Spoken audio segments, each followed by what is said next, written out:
राधे राधे प्रिय भक्तजनों, आपका स्वागत है आपके अपने YouTube channel magical world of Achyut पर। आज हम इस वीडियो में रामायण में अरण्यकांड में आगे की कथा सुनेंगे। रावण मारीच को दंडकारण्य ले गया और बोला, तुम स्वर्ण मृग बनकर वन में विचरण करो। मारीच ने स्वर्ण मृग का रूप धरा और कूदता फांदता श्री राम के आश्रम के पास पहुंचा। तभी देवी सीता की नज़र उस मृग पर पड़ी। इतना प्यारा, सुडौल और सुंदर मृग देखकर देवी सीता उस पर मोहित हो गई। इस वन में जहाँ हिंसक पशुओं का बोलबाला था, एक हिरण की मनमोहिनी क्रीड़ाओं ने देवी सीता को बरबस मोह लिया। देवी सीता ने श्री राम को पुकार कर कहा, स्वामी देखो कितना प्यारा मृग है। लक्ष्मण तुम भी आओ। दोनों देवी सीता के पास गए और मृग को देखा। लक्ष्मण को ऐसा अनोखा मृग देखकर शंका हुई। वह बोले, लगता है हमें जाल में फंसाने की राक्षसों ने माया रची है।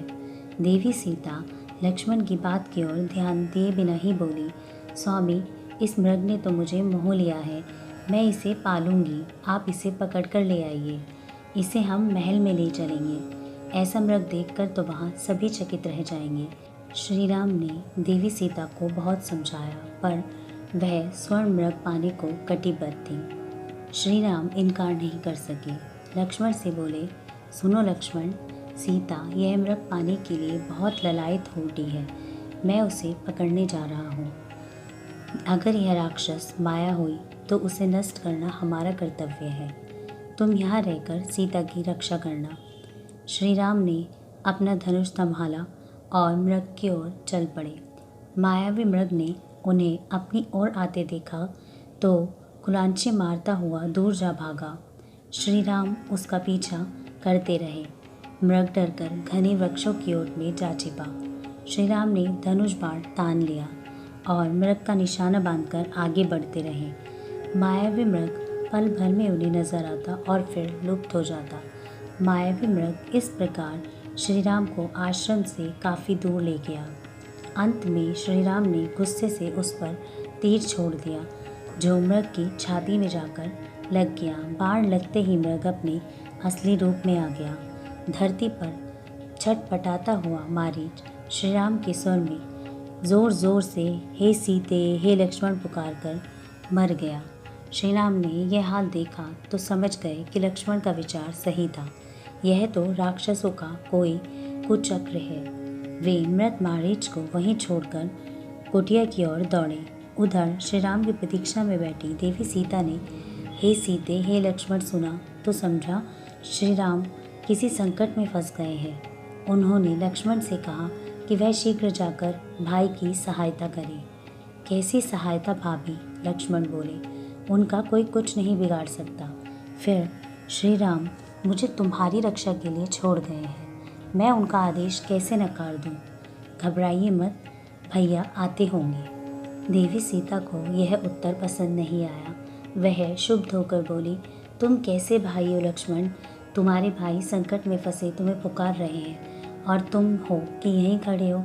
अगर राम ही नहीं रहे तो मेरी रक्षा का क्या अर्थ? राम रहेंगे भाभी, उन्हें देव, यक्ष अथवा राक्षस पराजित नहीं कर सकते। उन्होंने बड़े बड़े राक्षसों को मारा है। यह सच में कोई राक्षसी माया है, आप निश्चिंत रहें। देवी सीता का क्रोध से बुरा हाल हो गया। वह जोर से बोली, लक्ष्मण तुम्हें शायद राम को संकट में फंसा देखकर बहुत खुशी हो रही है। मैं तुम्हारा मतलब समझ गई, मगर याद रखना तुम्हारी यह इच्छा कभी भी पूर्ण नहीं होगी। अगर राम को कुछ भी हो गया तो मैं नहीं बचूंगी। मुझे अब पता चला कि तुम हमारे हितैषी नहीं हो। लक्ष्मण आसमान से गिर गए। देवी सीता उनके बारे में ऐसा सोच भी कैसे सकती है? ऐसी तो उन्होंने कल्पना भी नहीं की थी। उनका सिर चकराने लगा। बड़ी मुश्किल से खुद को गिरने से बचाया और बोले, यह क्या कह डाला जनक नंदिनी?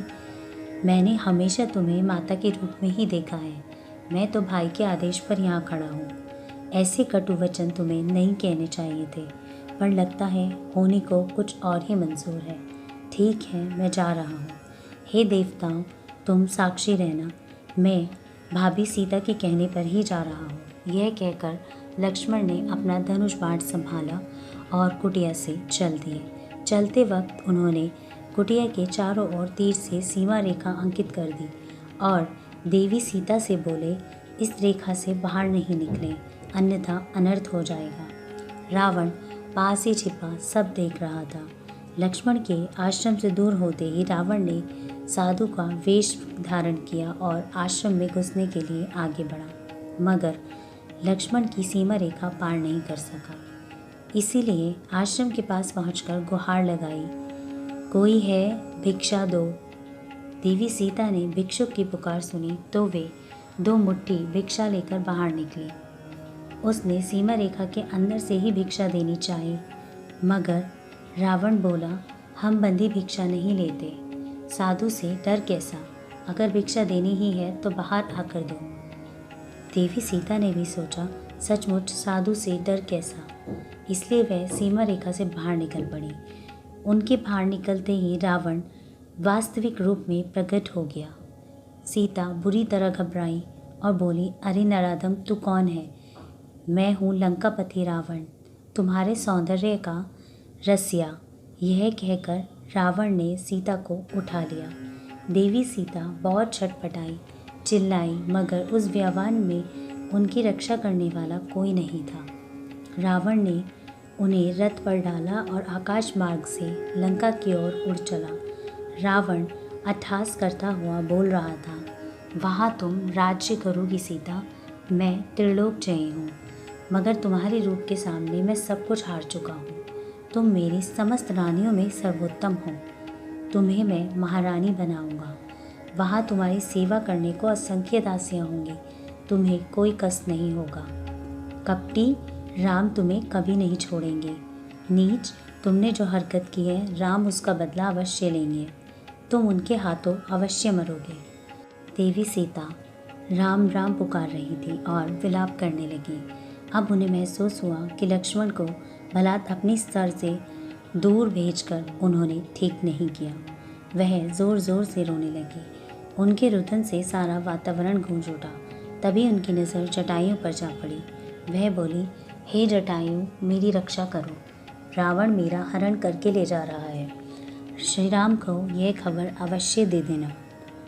जटायु के कानों में देवी सीता के ये मर्मभेदी वचन पड़ गए तो वह क्रोधित हो उठा। उसने चेहरा उठाकर रावण से कहा, तुम इतने विद्वान हो, फिर ऐसा नीच कर्म करते तुम्हें शर्म नहीं आ रही? यह श्री राम की पत्नी है, पर नारी पर ऐसा अत्याचार करना तुम्हें शोभा नहीं देता। राजा होकर यह नीच कर्म छोड़ दो सीता को। मैं बूढ़ा और सशक्त ज़रूर हूँ, मगर जब तक मेरे शरीर में प्राण है, मैं देवी सीता की रक्षा अवश्य करूँगा, चाहे भले ही मारा जाऊँ। जटायु का बीच में ये कूद पड़ना रावण को नहीं भाया। जटायु देवी सीता को बचाने विमान के पास आया। उसने रावण पर प्रहार किया। आकाश में उन दोनों में घमासान युद्ध छिड़ गया, पर रावण से उसका कैसा मुकाबला। तलवारों के तीव्र प्रहारों से उसके पंख कट गए और वह तड़पता हुआ जमीन पर आ पड़ा। उसका सारा शरीर शत विक्षत हो गया, बस सांस बची हुई थी। ऊपर रावण के जोरदार अट्टहास गूंज रहे थे, जिनमें देवी सीता का करुण विलाप होता जा रहा था। देवी सीता रोती जा रही थी और शरीर के आभूषणों को उतारती हुई एक एक नीचे फेंकती जा रही थी।